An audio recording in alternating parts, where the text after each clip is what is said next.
Arsene Wenger is an old man. He used to coach Arsenal. How'd you like that? Yeah, it's not bad. That's how the film opens, right? Yeah, that's a shot-for-shot opening as I understand it, yeah. You were speaking in an African language there, correct? Yes, it's one of your many lesser but well-versed tongues. You're a very learned man. Indeed. So yeah, we are, of course, it's Trope Stormers, everybody. Hello. Hello, we're Welcome. back again. Thanks for joining us. With the ill behaviour. Mm-hmm. And today we're talking, of course, with that opening. Can only be one film, really. Trying to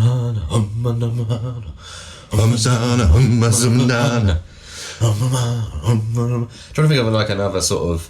I was thinking Highbury Emirates. I was like, how could I a player name maybe? Yeah. I was worried I was just going to start going Masala. Masala. There's not many managers you can fit into that. What do you mean? What are you talking about?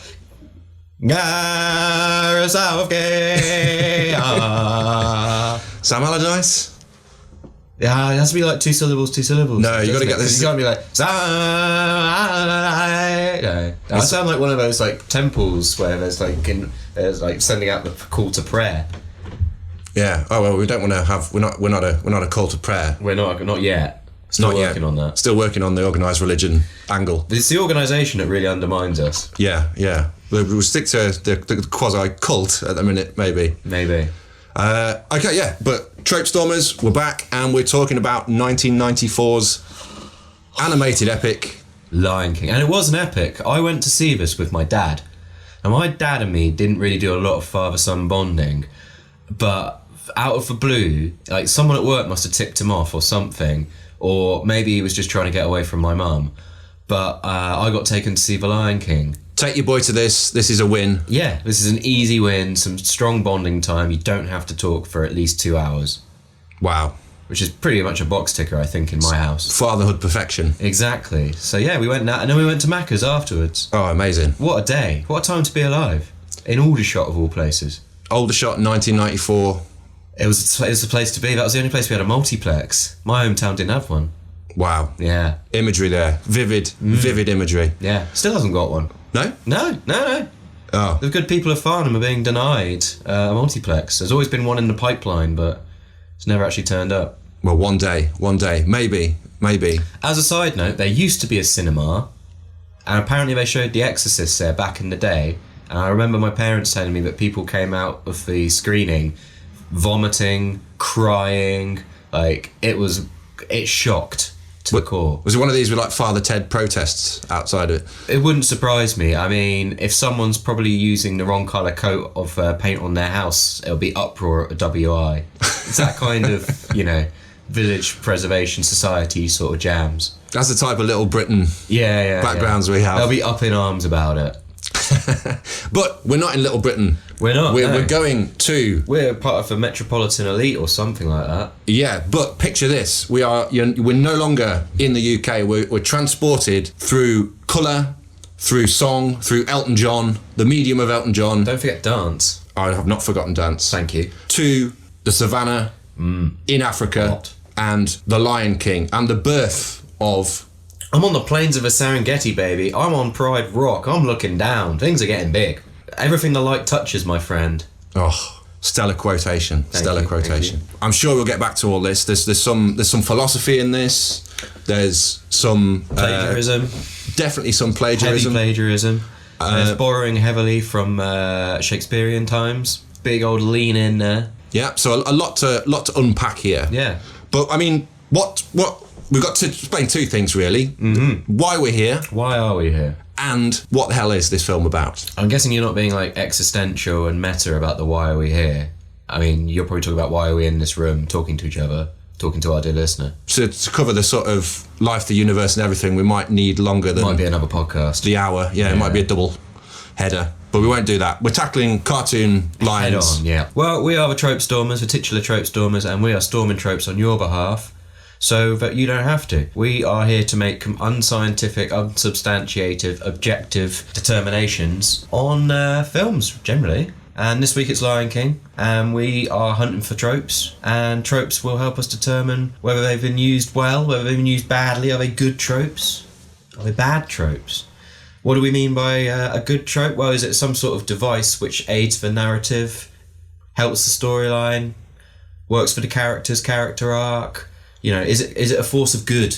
Is it utopian? Or is it the dark underbelly of tropes? Is it dystopian? Is it hammy? Is it been shoehorned in there? Does it just kind of not work? Is it dystopian? And we'll score using our wholly unscientific, unpatented scoring system, and we will make a decision. And it's final.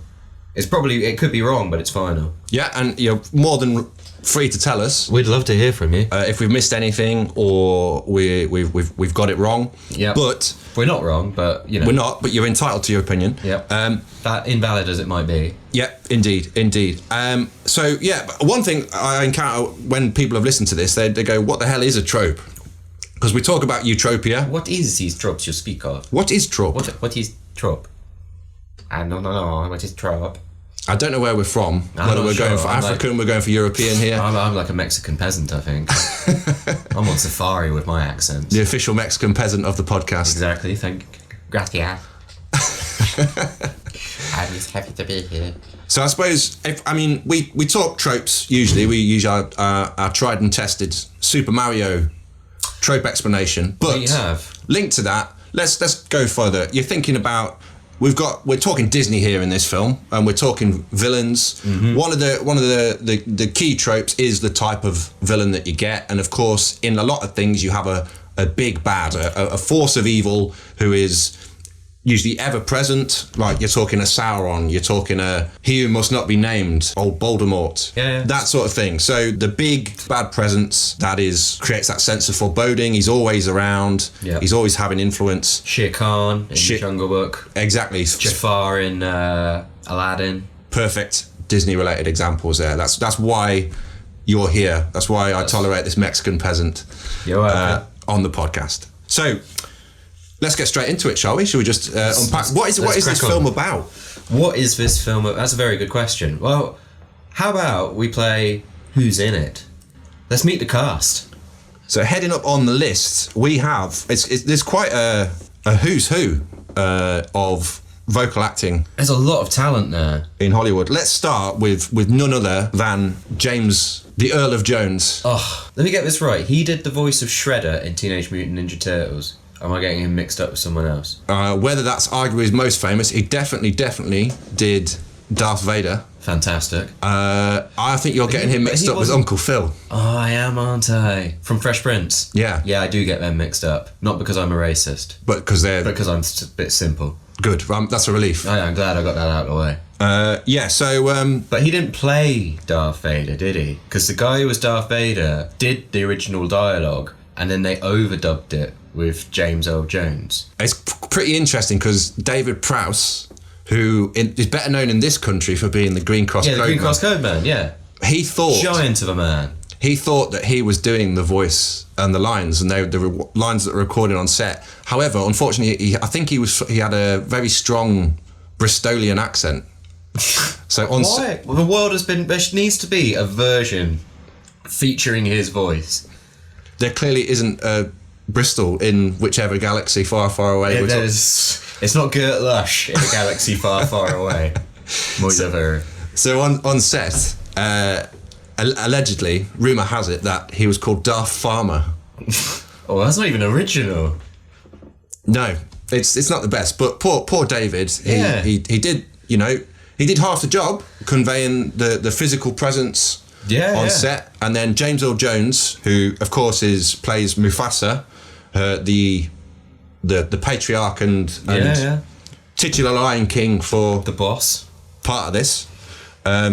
He's fantastic in this film. So much so they made sure that he was in the recent remake as well. Oh, what, the live action remake? Yeah, so the live action remake which I'm not going to watch.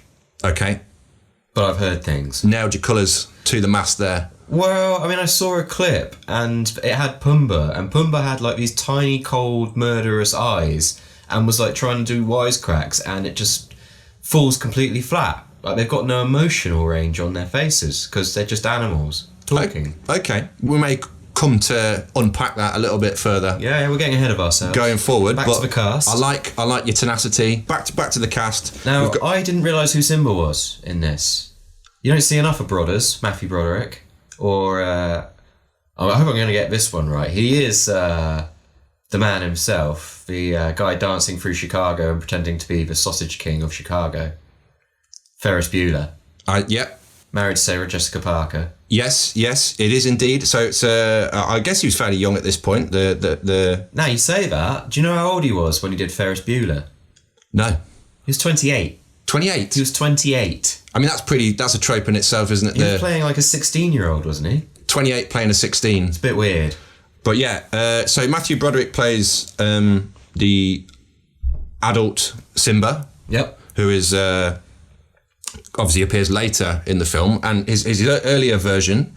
Older Simba, like when he's out hanging out with Timon and Pumbaa, is a bit wet. He's in that like weird Jack Johnson phase where he's like, Hakuna Matata, it's alright, I run away from my problems. He's got his mane and a 90s centre parting. Yeah, he's a bit of a bellend. He's a bit, he's like first year uni twat. He's all like vibes and shit in the jungle. Yeah, just looking up, eating a few Eating bugs. some grubs. He's gone vegan. He's not vegan. He's not even vegetarian. But yeah, he's on like a weird sort of bug plant diet. It's lion vegan. Yeah, Leagan. Leagan, yeah. Leagan. Sorry, as an aside, just had to vent. And of course, they are largely, we've got the two or three heroic presences. Yep. There. Nala, who is the love interest, voiced by Moira Kelly, so we get an older and younger version of her as well. She's alright, she's pretty consistent. She's feisty the whole way through, I don't mind her. She knows who she is. Fantastic turn. All the hyenas I thought are brilliant. I mean, Whoopi Goldberg is particularly brilliant. Yeah, and Cheech Marin, who of Cheech and Chong fame. Is that who it is? That's who it is. I looked at the names and I was like, nah, it couldn't be. Yeah, so they do a fantastic turn as and Ed, of course, just kind of makes noises, but the Jim Cummings, who is very famous for his voice work, adds that physicality of Ed. So you've got the three hyenas, and arguably the star turn of the film for me. He's fantastic, isn't he? Yeah, I saw him most recently in Watchmen. The best singing voice. I think that's the only. I mean, he still carries it off, but he is outstanding as the bad guy. And this isn't his first turn as a good bad guy, either. We're talking about Jeremy Irons, who plays Scar, right? Indeed. Because he's the bad guy in Die Hard 3. Yeah, he plays Hans Gruber's brother. Yeah, and he has doesn't he have like a speech impediment? He stutters. When he gets like flustered, he gets stuttered, and John McClane takes the piss out of him, and a bomb almost goes off as a consequence of him mocking his stutter. Yeah, so of course he plays a German villain in that. Yep. And a German villain that speaks English, of course, with a very clipped high German accent that's very stereotypical. Like Germans probably watch that and go, "Oh, they don't sound like these." I don't know if that was Dutch or that Swedish. either. As we've discovered here, it's just not me. Accents, it's just not me. I don't know why I even bother. I haven't even had a drink today. Let's leave it to the voice acting talent. That is Jim Carberg in the film. Well, thank you. I've not had the call yet. Well, yet. That's because I keep throwing them off so that you don't get a big head and leave me. They looked me over for the remake in this. You were available. I was available. I still am. So Hollywood, if you're listening, and we know you do. Yeah. Get in touch.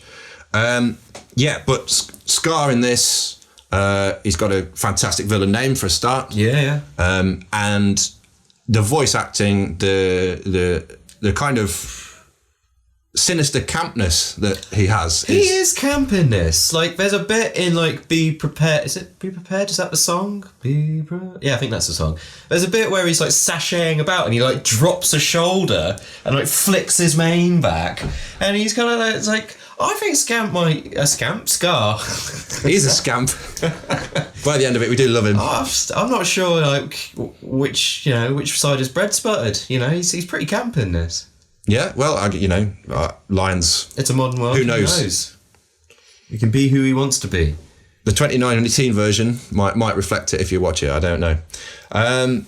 But yeah, he's fantastic villain. And of course, we're here to talk about tropes. Do you want to talk a little bit about Scar, seeing as we mentioned it? And of course, we're played by Jeremy Irons, who is one of our own. One of our own, yeah. Yeah, I think what you're alluding to here is that a trope in and of itself in Hollywood or in films in general is you've kind of got to have the card-carrying villain who is always quintessentially British. I don't know what it is, but we do bad guys good. You need a villain, get a Brit. Or just get someone and make them British, but do a really awful Dick Van Dyke Cockney accent or London accent or some rubbish like that. Who was the guy that was in Ocean's 11 who was...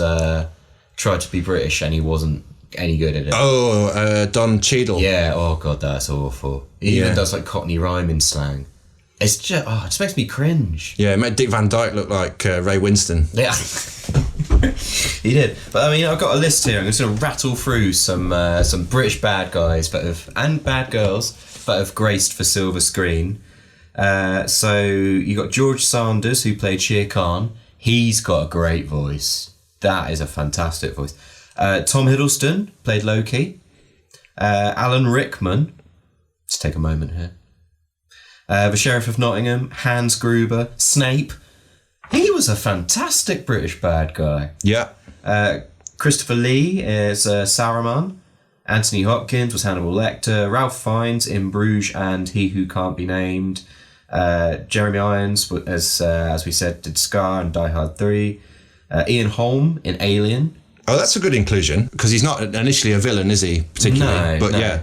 But he plays the cold robot character incredibly well. She's a goddamn robot. Mother! You bitch!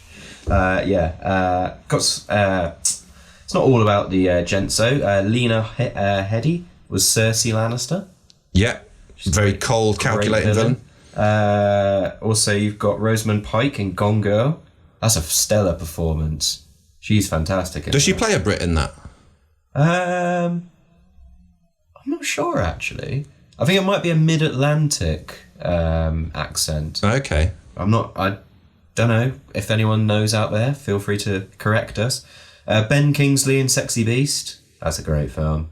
Helena Bonham Carter, Bellatrix, the Queen of Hearts. Yeah, and it's always in a sort of very received pronunciation, Queen Standard English, kind of British that none of us really speak.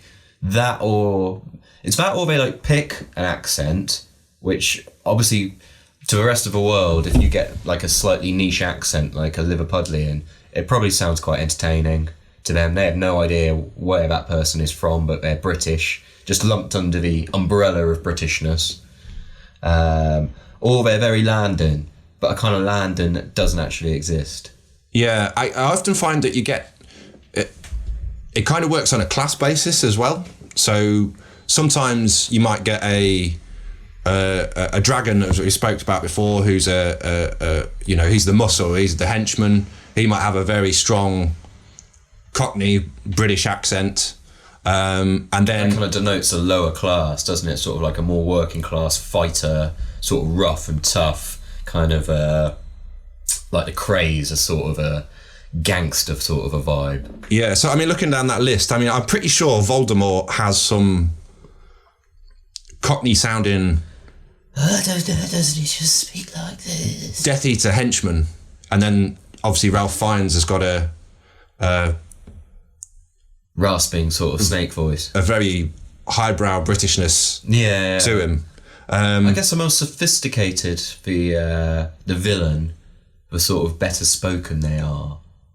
They gives the idea that they're more calculating. They have a plan. A classiness, maybe like a charisma, maybe something like it's harking back to almost like a colonial past that America wishes it has but doesn't. It's like a lack of identity thing almost. Yeah, probably. Obviously, we are the old enemy. Whatto, those limeys. Yeah, the red coats. We're sat here in our our red and our tights. We are. We're in character today. So. Yeah, it's really interesting that often as well, even when the characters being played aren't British, sometimes they will have a British sounding accent. You know, I've seen Germans before being played with an inflection. Yeah, I know what you mean. A British inflection. Yeah. One great example looking at voice acting I've seen is I know the Joker is seen as one of the great villains of media. However, Mark Hamill's version of the Joker, have you ever heard it? No. It is... Oh, he's not the Joker in Batman the Animated Series, is he? He is, yeah. Which is fantastic. And he has this weird sort of transatlantic inflection. It's American. It's an American accent, but it's this kind of 20s transatlantic, which was quite fashionable at the time. You know, he goes on old sport and old boy and calling people things like that. It's it creates quite a sinister but fun, lively tone to it. So it's sort of like Britishisms sort of intertwined into an American twang. Definitely. So the list that we've got here, you know, Christopher Lee, obviously an institution as in things like Dracula as well. Yeah. And where he cut his teeth. Where he had a nice. Thank you. And he had work doing that, and I'm pretty sure he was very British in that. I'm pretty sure he didn't put on any sort of no, but also it's not just the sort of, I guess we've tumbled down a rabbit hole here of like focusing on the Britishness, and that is definitely an aspect with Scar being, you know, Jeremy Irons. But then also, like, to take it back a step to the card-carrying evil villain, which is like the umbrella term of this, there's other things as well, like disfigurements is a very popular thing, like Blofeld. Scar himself obviously has a scar across his eye. There's often like a physical deformity or malady of some sort, or there's kind of sort of weird obsessions or very odd behaviour that borders on like obsessive compulsive or even like autistic or some sort of like maybe even personality. Well, in some cases, definite personality disorders. I mean, the bad guys in Star Wars, for instance, getting away from the Britishness, you're right, it's not defined by that necessarily, but they always have a big black cloak. Yeah. A dark cloak, a dark hood, quite often a red lightsaber. Yeah, the Sith often have yellow eyes, you know, and it's always the Sith that end up getting like really ratty. Because they live for a long time and they just look battle hardened. You know, they all look like they've melted a bit or been on fire a few times too many or left out in the sun or... I think one time too many is probably... Yeah. Too many times to be on fire. Well, clearly not for the Sith though. Because, you know, you look at what happened to Palpatine. You know, he basically just ends up, you know, a disaster. He's just being reanimated constantly. Anakin Skywalker goes from, you know, good-looking chap who can't act to save his life to...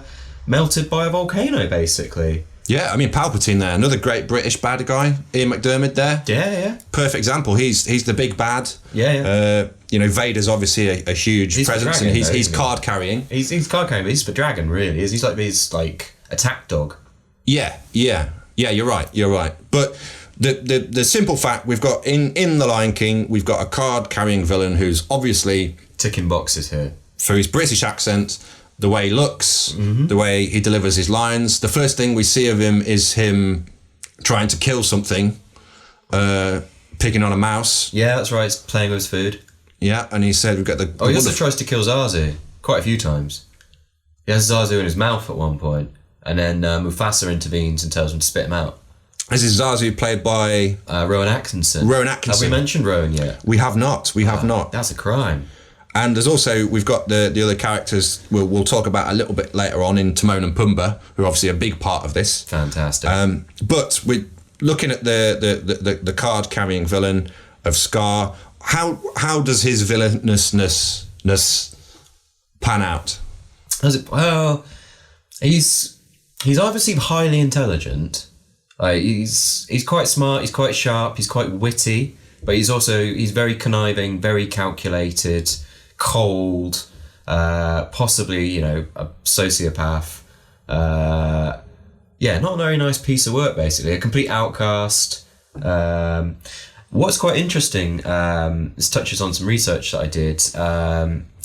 There's a reason why Mufasa and Scar don't really look alike. Like, you wouldn't put them together as brothers. It's kind of weird how Scar's got like a black mane. Like, yeah, he's like a weaselier, skinnier lion, whereas Mufasa's like the brawn of the outfit. He's got his golden mane, his golden... Yeah, he's your golden boy. But they were, in the early drafts of the film, Scar was actually meant to be a rogue lion. He wasn't meant to be part of the Pride. He was another lion that was going to be muscling in on Mufasa's territory. But the way that it panned out, they ended up making him a brother because it worked better. But they were already done the designs. So by that point, it was kind of too late. And they were stuck with a lion which didn't really look like Mufasa. The animators were so taken with Jeremy Irons' performance in the vocal work, they reanimated bits of it to capture more of his facial expression, to anthropomorphise the Scar character more like Jeremy Irons. So make him look more like the human character or sort of person. It's like more Irons to lion ratio than it was previously. Because they definitely did that with Zazu, who is the advisor. Yes. You've even got the Rowan Atkinson eyebrows and... The mole and the sort of general sort of demeanour and the dour sort of look of... Yeah. They didn't make him the same rubbery face, but... Yeah, just Mr. Bean on a bird. Well, it's just a fair Jeremy Irons like face superimposed on a lion's body, with like a really shabby mane drawn on it. But.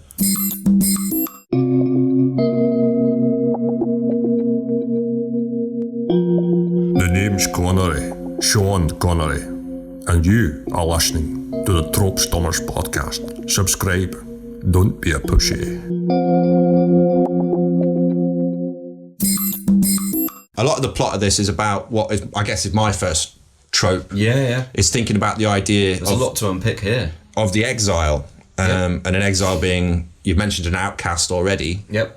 But our hero Simba, as a young lion, after a few maybe ditties and a few songs, he is outcast because he's led to believe he's to blame for his father's death. By Scar. It's a weird one though, because he's set up and it's Scar who tells him to run away basically, but then Scar fully intends to kill him. He sends the hyenas to kill him and they get thwarted by a huge thorn bush that they don't want to basically run through, and they assume that Simba running off into the desert is just going to die anyway. They weren't to know that, things are going to change. But because I guess Scar, being the young brother, assumes Mufasa's mantle. That's what happens in the film anyway. So, I guess Scar didn't want blood on his hands, didn't want to kill Simba himself. Why do it when you've got henchmen? What are henchmen for? Yeah, which we'll come on to. We will, later as well. It's all about regicide, killing the king so you can become... Yeah, assume the mantle. King yourself, and that's a well-worn territory, particularly when you think about the exile trope and the banishment, the prodigal son returning to reclaim what's his or right or wrong that happened before. So one description of this film is Hamlet with lions. Yeah, I'll take that. Yeah, which got me in. Why wasn't that on the poster? Hamlet with lions. I went to see Hamlet at the RSC once, and the introduction of lions would have been fantastic. Yeah. It would have really helped breeze up that last hour or so. Have you seen the Lion King live performance in the theatre? Yes. It's fantastic. Yes. I cannot... It's amazing. If you haven't seen it, try go and see it. I can't... We're not on the payroll for this theatre production. I can hand on heart give you a totally unbiased. Other theatre productions are available, of course. It's amazing. Go see it. Again, the West End, we're available if you do need us. We are, we're waiting for that phone to ring. We're not desperate. We did mention dance. I can, interpretive dance was one of my graduate with honours rather than in languages and impersonations.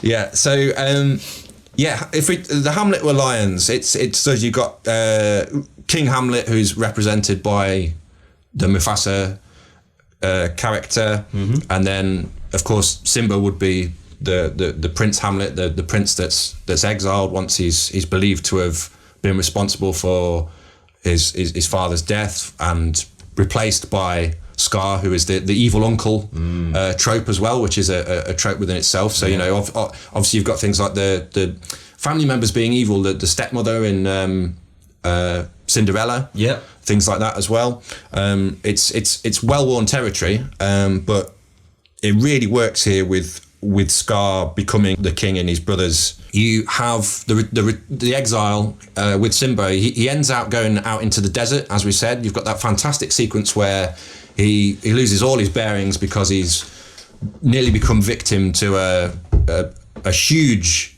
CGI stampede. Yes, yeah. And one of the moments it was a real turning point, I think, in CGI technology for. It was, yeah. No, I didn't know about this. Someone actually told me about this, and then it sort of cropped up in my research as well. Was so the wildebeest scene where they're all coming over. They've been spooked by the hyenas. They're all stampeding over the edge of the precipice into a cavern where Simba is met with Scar. Scar does one, and the idea being Stampede is going to kill him. So the wildebeest stampede took the CG department at Disney nearly 3 years to animate, and a new computer program had to be written for the CGI wildebeest stampede that allowed for hundreds of computer-generated animals to run without colliding into each other. So we actually talked about this the other night, because you were explaining how when they CG'd the wildebeest, it was over like a dot, and each dot was a wildebeest, and each dot could be programmed so not to interfere with another dot, and then the renders were done around the dot. But this was for a whole herd of wildebeest, hundreds probably, and that was the challenge that they had to overcome in the early 90s on computers which were probably pretty pathetic. Definitely less powerful than your smartphone. Because if you look at a lot of your average Disney fare throughout the 60s and 70s, there's a lot of cutting corners. So a lot of the scenes, they just reskin. So the scenes from the Aristocats that are reused in Robin Hood, so dance sequences, things like that, where the Oh, okay. So is this a bit like the Millennium Falcon turning up in Blade Runner?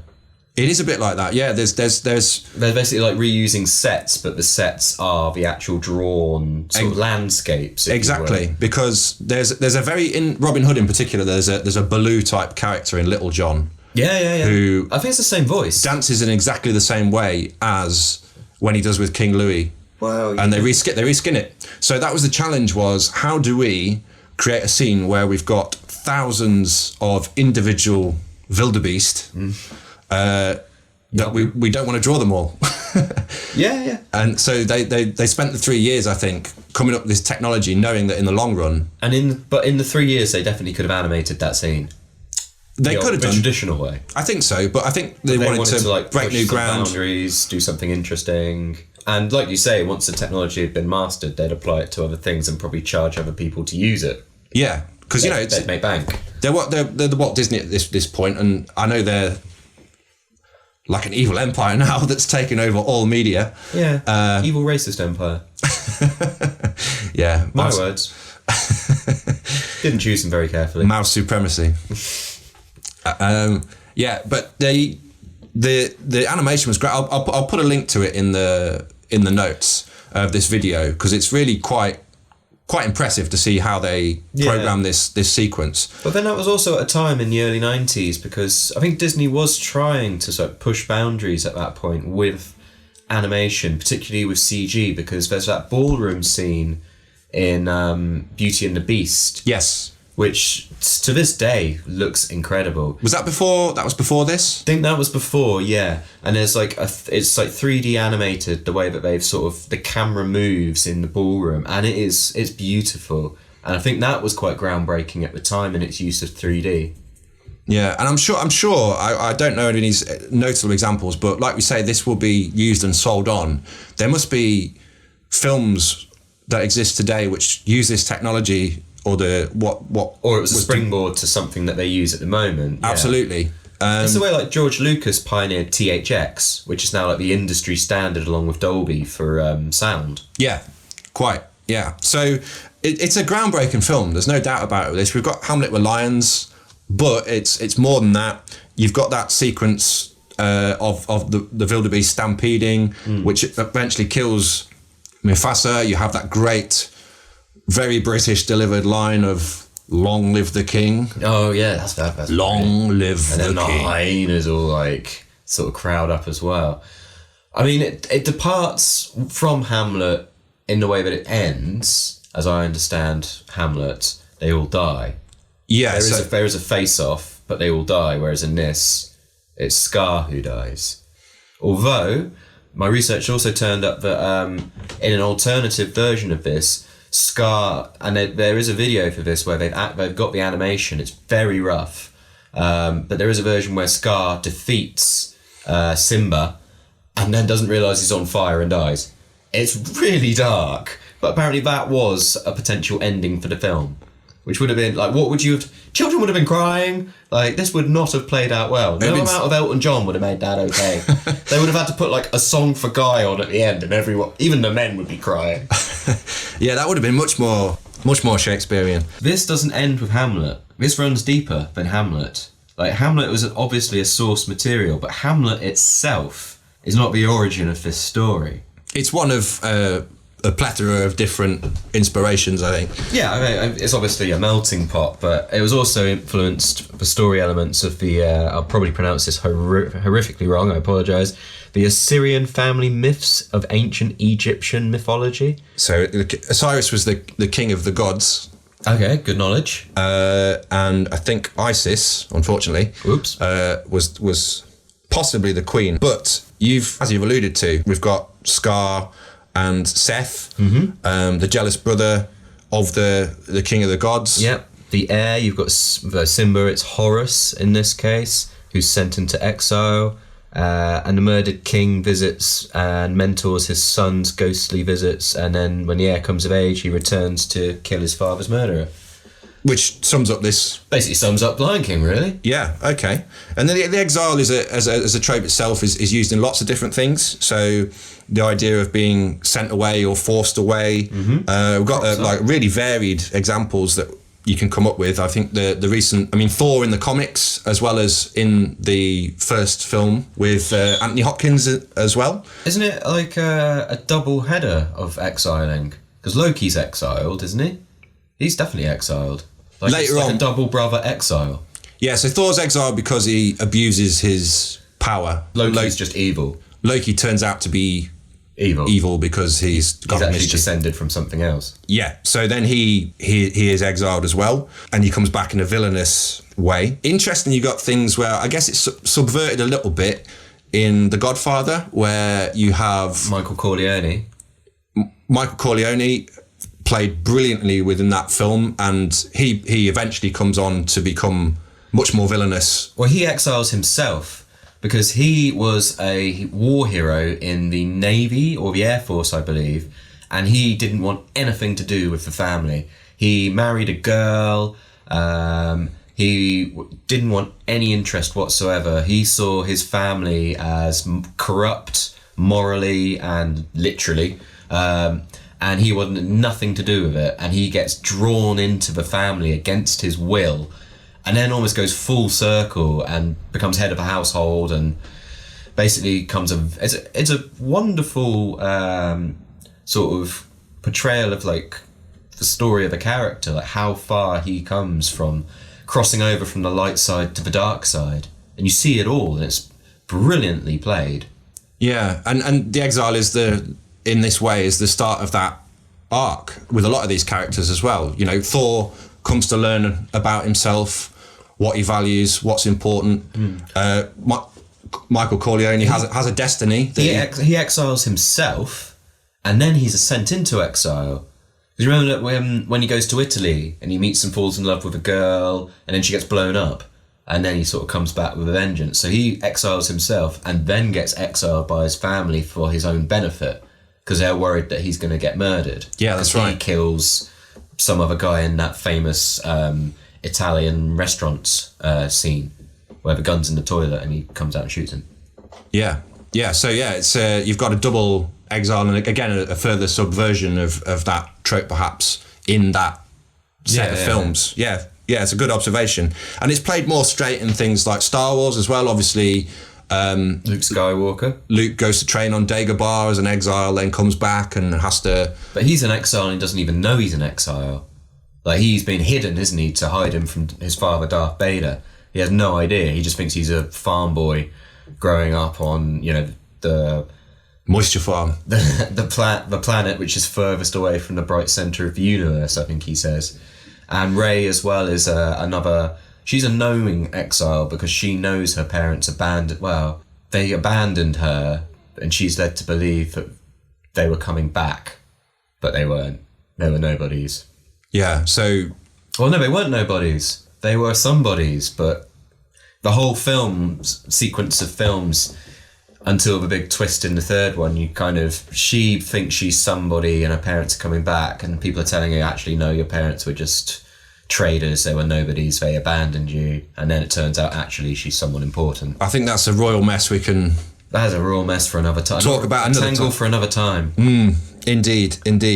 So Thor, Godfather, Star Wars, they all use the trope in some way. We've got A Bug's Life here as well. I thought you were going to miss out on A Bug's Life. I was going to jump in there and be like, I think you missed out on Bug's Life. I've circled it, sir. Oh, there you go. Thank you. This is a great example. And similarly, if we look at, there was a film out at a very similar time, was called Ants. Wasn't that like, in that way, there was a weird period in the 90s where they'd make a film and then someone would make the same film but with a different name. Like there was Deep Impact and Armageddon, for example. You had Finding Nemo, and then I think Shark Tale was out at a similar sort of time. Yeah. And then, this as well, like Ants and A Bug's Life. And there was always a good version and a bad version. Do you think there was like a leak in Hollywood? Like there was a guy who was maybe like script editor or something, and once he got a good juicy script in, he basically like photocopied it and took it to another studio. And maybe this like worked for a while until people were like, right, the leak seems to be, it's that guy. Yeah, we're fed up. We know that every time. Steve, we know, like, I'm not. Oh, he's like lurking around like the studio lots. Like, oh, hey, you got a good script. And it's like, Steve, go away. We know that you're just basically going to steal this. No, that's not me. I'm not that guy. Leaky Steve. Motherfucker. The exile trope's used really well. We haven't talked about it quite so much because this is where Timon and Pumbaa come in. Oh, and don't they just come in? Fantastic. Bowling for buzzards in the desert. What an opening. And it's just fun from there. Like, when you think Lion King, you definitely think Timon and Pumbaa. And they're only in about half of the movie, but they really steal the show. As much as you can steal it away from, like, Jeremy Irons is possible. I mean, there are very few scenes where it's Jeremy, like, Scar and Timon and Pumbaa, and that's probably for good reason. That's true, yeah, that is true. The universe probably won't really allow extended periods of them to be on screen together. There'd be a tear in the space-time continuum. Yeah, the fabric of time would unravel and we'd all be inside out before you know it, and no one wants that again. So thanks, Disney, for sparing us that. Well done. I guess what you're sort of alluding to is that we do have, they're like the light comedic relief, aren't they? They work as a duo, quite often with Disney, quite often with comedy duos. I'm not talking sidekicks here and your sort of Batman, Robin. These are like their own like satellite orbiting the main event. In this case, they're like Simba's sort of comedy team. And quite often it's like, we were talking about this before, you've got like, there's always got to be a contrast, like straight man, crazy man, weird man, Baloo and Bagheera is a good example of straight man, and then the sort of comedy wisecracking person. Your tight ass Brit Panther, and then this Yeah, really good time, sort of like jazz beatnik bear. Yeah. Jay and Silent Bob was another one that you came up with that was very good. Taking it back, you know, to sort of maybe its genesis with Laurel and Hardy. That was also a very physical thing, which you get with Timon and Pumbaa as well, like the different scales of size. Cannonball, Little and Large, just to throw in some terrible British comedy duos as well.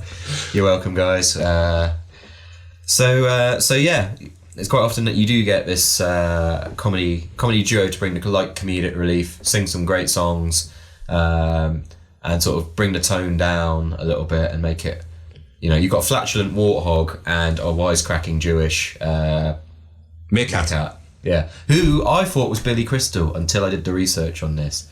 If you said to me, oh yeah, you know, Timon and Pumbaa, I was like, yeah, Billy Crystal, one of his best roles. Nah. Yeah, I got that one wrong. Nathan Lane, he's got a voice in lots of. I remember first seeing him physically in there was a film called Mouse Hunt, with Lee Evans. I mean, it was garbage, right? But he got a very distinct voice, and you can see why as a voice actor he really fits the bill. And a big reason why I think a lot of the remake doesn't work is because some of the voice acting, I don't mind. I think Seth Rogen does an okay job as Pumbaa, but there's in the remake. Does he go? Yeah, there's a lot of Seth Rogen going on. The Seth Rogen laughs in there, yeah, definitely. I mean, really, Seth Rogen, he really is just a warthog in real life, isn't he? Yeah, I mean, he's pretty suited. He's one of those guys that I'm actually quite jealous of that just gets to play the same character in every film, like Vince Vaughn. It's Vince Vaughn in everything, but he's kind of a very lovable character for it. Yeah. So I'd love to have that little range, but make a career out of it. I could see that. Yeah. Yeah. You've definitely got one of those. Thank you. I think there's a compliment in there somewhere.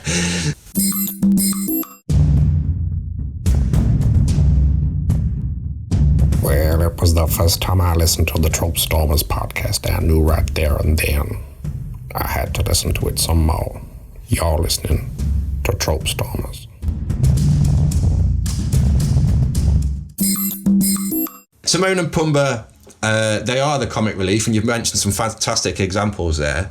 They're also kind of a force for an opposing philosophy in this, because flatulence. They're definitely a force for flatulence. And eating insects, they're a big fan of. Big fan, yeah. They got him on his Leagan diet. The Leagan, Lion vegan diet, and but they're also quite a serious, contrasting philosophy force, philosophical force. Yeah, so life, no worries. Life has no worries, but when you're destined to be the king of the Pride Lands, which at this point has gone to shit. Yeah, I mean, you wouldn't want to live there. It's like a bad day in Basra.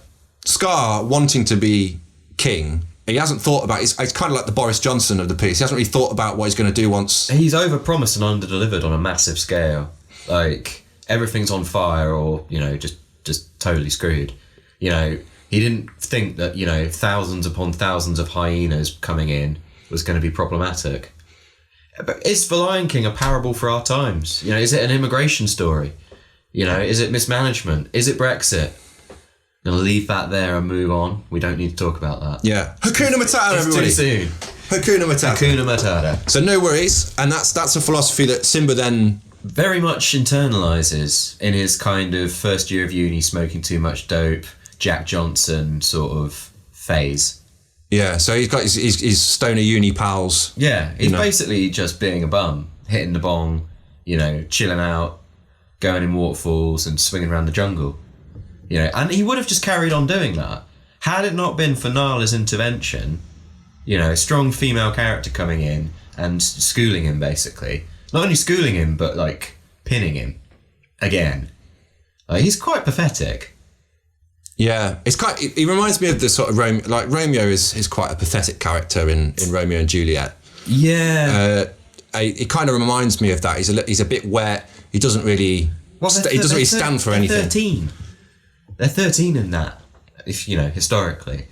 But I saw we went and saw a version of that at the Globe, and it was one of the jazzed up versions where they sort of modernised it, and it was fantastic. So basically, Romeo was portrayed as almost like a young Robert Smith. He was like a goth. Oh. But he was like a really moody goth. It was just perfect. I just thought it captured Romeo's angstiness really well. And I think Simba is very much in that vein. He's kind of like, oh, world's against me. At some point, I expect he's just going to start spouting off about conspiracy theories or some shit. Flat Earth, I don't know. Whatever it is, like stoner first year students go on about systems and syncing up Alice in Wonderland with Dark Side of the Moon. I don't know, some rubbish like that. Yeah, maybe that's in a deleted scene. Yeah, maybe. Somewhere. Outtakes. Yeah, Timon and Pumbaa play Black Sabbath backwards or... Where have we gone? We got derailed again, didn't we? Went off on a tangent. What were we talking about? That was one hell of a tangent we just went on. Were we still talking about Hamlet? Yeah, so we got talking about how there's a multitude of influences, and we've got Timon and Pumbaa.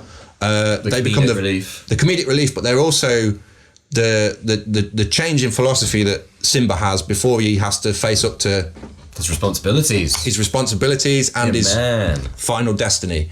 And towards the end, I think Timon and Pumbaa become heroic. Yeah, they go from complete chickens to actually quite badass. They really, become quite tough. Yeah. Like, they become quite integral. Another influence, which we've up till now overlooked, which I knew about previously, but I did some further research on this. This is a bit of a controversy bomb, isn't it? I'm going to drop a controversy bomb. I'm going to accuse Disney directly and indirectly of quite overt plagiarism. So spot the similarities, if you will, as I just regale you here. So there is a Japanese animation, I believe, that's Kimba the White Lion. Tick. Right. So the plots of The Lion King and Kimba the White Lion have some very broad elements in common. So they're both coming-of-age stories centred on an African lion cub. Tick. They're both cubs' fathers are murdered in the first act. Big tick. Kimba includes several human characters in addition to animals. Okay, that's a point different. of departure. Yep. The main villain is an evil lion named Scar, who has a black mane and a scar of his left eye. In Kimba, the main villain is an evil lion named Claw, who has a black mane and a scar above his left eye. Big fat block capitals tick. They dropped the ball with the name in there, I think. They kind of... Did he claw his own eye? Is that where he's going with that? Yeah, they probably could have worked on that better. Maybe that's just a bad translation since it's Japanese. But Claw also had 2 spotted hyena henchmen. Kimba also had a small circle of advisor that included a mandrill. Also, The Lion King and Kimba feature several scenes that appear to mirror each other. And critics would point out that this was evidence that Disney had somewhat copied. Yeah, I mean, having seen Kimba, it is a terrible... I haven't seen it. ...looking film This is in what comparison. I'm told. This is what the internet tells me. I'm just here to pass on the internet's knowledge as lead researcher on the podcast. But does that kind of mirror the exile story in much the same way? Do you get the same... Yeah, just the same story. I mean, you could basically say that Kimba maybe ripped off the Assyrian, Egyptian story and Hamlet as well. But, you know, the fact that they went with the whole lion thing, you know, they made it lion, they made it African. Disney's basically just done the same. So it comes down to the originality of tropes in general. Can anything be truly original? Which we've discussed previously, and I mean, you know, go back to the 7 original ideas for stories in Greek myth, and you know, steal like an artist. Yeah, which they seem to have done here, and obviously we didn't talk box office, but this was huge in terms of, at the time of what it did, and of course you've got these the songs that came from it. Spawned several films. It won 2 Oscars for the songs. And it did well. It's the biggest selling. Let me get this right. The biggest selling home video of all time. 55 million copies sold globally. It was huge for Lion King. Still is. People still love it. It's still a very loved Disney film. Funnily enough, this wasn't meant to be a big A-lister. Really? No. This was the B project. Disney put all of its hotshots on Project A, which was... See if you can guess what you think was meant to be the blockbuster. Well, it's 1995, right? Yeah. So, I mean, out similarly that time, you're talking, I think, Hunchback of Notre Dame was 1998. I think it was later. But it's not that. but you're in the right territory. Pocahontas was around this time. Give that man an eyebrow. Yeah, Pocahontas was meant to be the A film in this. That's the one they pinned the hopes on. Lion King they didn't actually think was going to be successful to the scale and degree that it was. But actually Pocahontas kind of got a bit panned because it wasn't very good. When you think about the effort that went into this, like in terms of computer technology... Yeah, as B projects go, it's still pretty blockbuster. Elton John getting a song. Yeah. That's the power of Disney, I guess, when your B projects get that. Well, apparently, when Elton went and saw a screening of it, they left out his song, Can You Feel the Love Tonight? It was taken out. And Elton apparently called up some of his buddies in Hollywood. Sir Elton, apologies, Elton. Reggie. Threw his weight around a bit, caused a bit of a noise and a stink, and the song was brought back. That's the power of Elton. Elton knew better. Alright, so I'm going to raise an eyebrow in surprise, because we've talked about how they spent 3 years doing one scene and pioneering a new technology. Plus, this film's got a pretty stellar cast list. It only cost $45 million to make. I know that's not small change, and that was a lot more money in the early 90s. But this film went on to gross, globally, just shy of $1 billion. $1 billion. That is incredible. That's probably bigger than some countries' annual GDP. So it didn't do badly. Probably better than Pocahontas. Don't have the numbers on that one. Yeah, and a runtime of 88 minutes. It's a short That's short perfect for comedy, though. 90 minutes is pretty much bang on what you want. Lady and the Tramp wasn't even an hour long. Yeah, I mean, we're talking here. We're at this is the pinnacle of Disney 2D. Well, pre-Pixar, isn't it? It's before... Oh, actually, when was Toy Story? 94, wasn't it? I think that was 95. 95. So this is just before the advent of Pixar, which then Disney bought Pixar, didn't they? Yeah, so Toy Story comes out this year, The Lion King comes out this year, so it's a big year for animated... Fantastic year for animation. Cinema. Should we just segue? Let's segue. Just segue. Just start the next trope. Okay, so let's do a little bit of a head count of the tropes we've talked about so far. Okay. We've got the card-carrying villain, which links to our... Evil Brit man. Our plethora and smorgasbord of British... There's plenty to choose from. Baddies. But linked with that, we've got the Exile. Yep. Which is an integral part of this, because we're linked with Hamlet, Kimber, Egyptian mythology, as well as multiple other sources. I guess you've kind of got linked in with that, the mentor role with Timon and Pumbaa, but also Rafiki, who is he's a presence we haven't talked about yet. What is Rafiki? He's a monkey, I get it, but I mean, what is he like the Obi-Wan of the piece? Like, what is... He's kind of like a spiritual monkey, but he's quite removed from everybody. He definitely does christenings. He does. He's great. He's always there for christenings. Or bar mitzvahs or whatever. Weddings, like, any sort of spiritual occasions. Rafiki's your man. Yeah, he's so a monkey. He's like the priest or the shaman.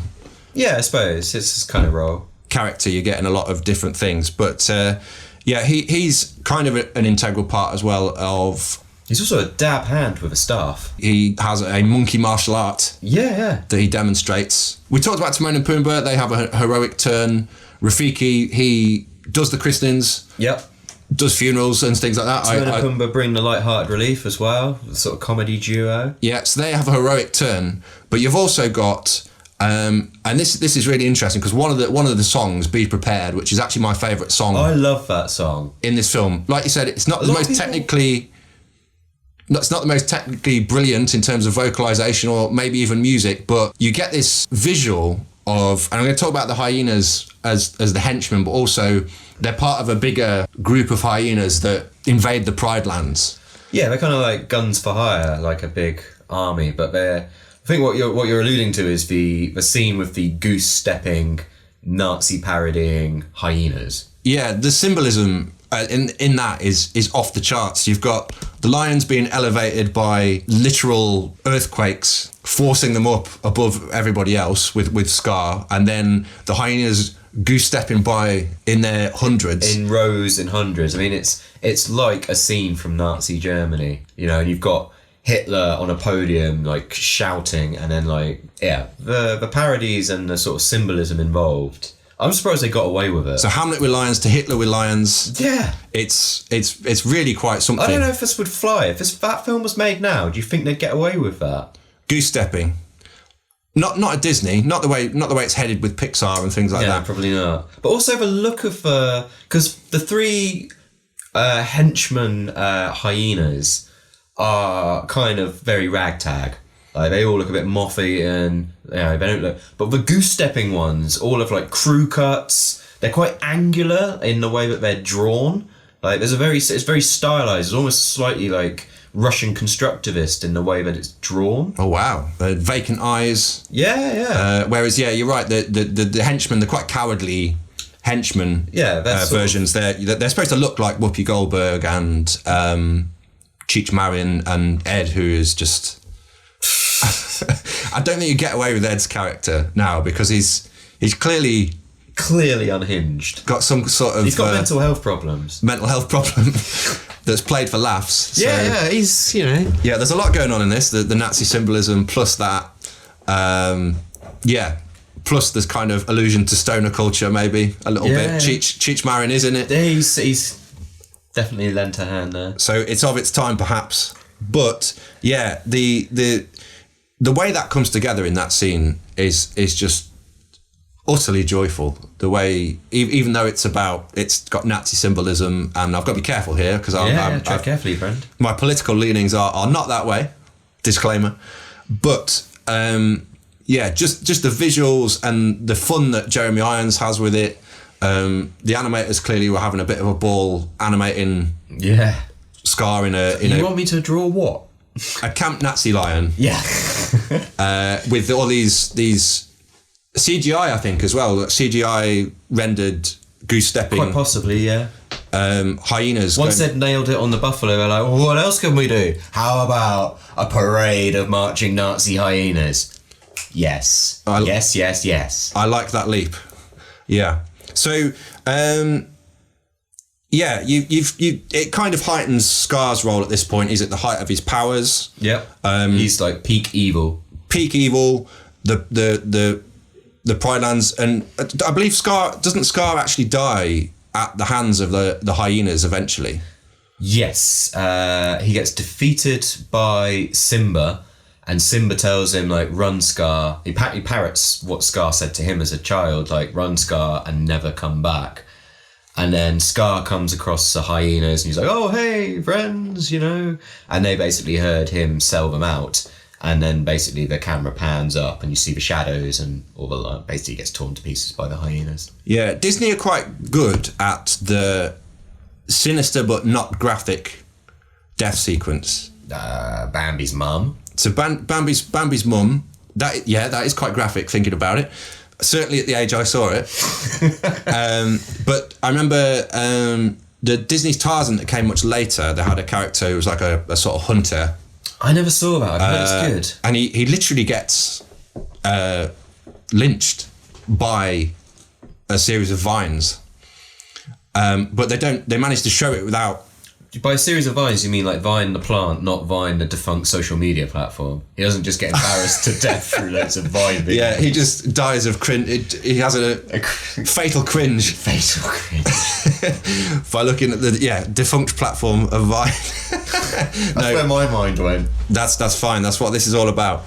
But yeah, the actual plant itself, he gets strangled, but they managed to show it by not actually showing it.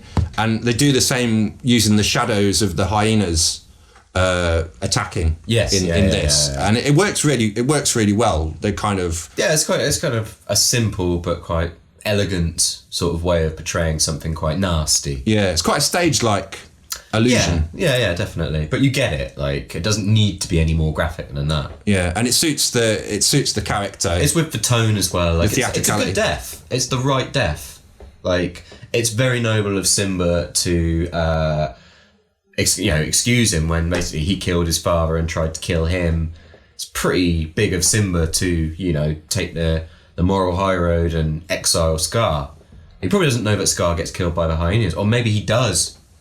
Maybe Simba's like, hyenas will kill him anyway. He's too stoned at this point. I I hope, he put the pipe down, before he went into battle. But maybe he didn't. Maybe it inspired him. He's still at heart. He's still, his head's at uni, in the jungle. Yeah, he's still, he has his Bon Jovi haircut. He has his Bon Jovi inspired mane. True fact. It's a good death for an excellent villain. It's one of my favourite all time. He's up there with Hans Gruber for me. I think it's come to the time now. We've talked enough about. We've had our waffle. The tropes. We've had our trope waffle. What are we going to do? Are we looking at utopia or dystopia with this film, Chris? It's time to decide, isn't it? I mean, I'm feeling pretty good. I mean, everything we've talked about so far, I haven't got any pangs of oh God, you have had his hammy, or I don't mind that they've stolen artists for me in this one. I don't mind that they've ripped on Shakespeare. I don't mind that itself ripped on ancient Egyptian myth. Yeah, it's a bit cheeky that they ripped off Kimber, but I can live with it. It's not great. I don't endorse it, but they have created a fantastic film out of it. Had it have been a terrible film, I think people would maybe look at it differently. Right. Okay. So we went for a bit of a score draw last time we did this for somewhere like Homage and. We did, yeah. So what are we going to do? Because are we going to keep consistency, or are we just going to make things up as we go along, as we kind of usually do? I don't think I've got no problem with that. We said this was subjective from the start, didn't we? Okay. These are our opinions, right or wrong. We stand by them. Okay. So the thing is that, playing devil's advocate here, is people are praised for originality, aren't they? Generally speaking. Yeah. And this film received a lot of praise. So where is the credit coming from, if not for the originality of the tropes and the ideas that are used? Is it because it just looks visually stunning? Is it because of the voice acting? Is it because... Oh, the dialogue as well. The songs. I think this all came together beautifully. What sets this film apart, and I think it's something that all films try to have, and very few really achieve, is a certain sprinkling of magic stardust. Now, I know that's not a very scientific thing, and it's almost impossible to quantify it and pick it apart as much as you like, but there's just something that it all hangs together beautifully. It's almost like all the elements create something that's bigger than the whole, the pieces are bigger than the whole. And it punches above its weight, and it glows a little bit brighter for it, in a way that maybe lots of other films want to achieve that same thing, but there's just not something quite right in the chemistry, and it falls a little bit short or a little bit flat as a result. But it still maybe had the same principles, the same ideals. It still maybe tried to be high art or whatever it was, but just for whatever reason, when you look back on it, people aren't like, that's a stone cold classic. They're just like, yeah, that's a good film.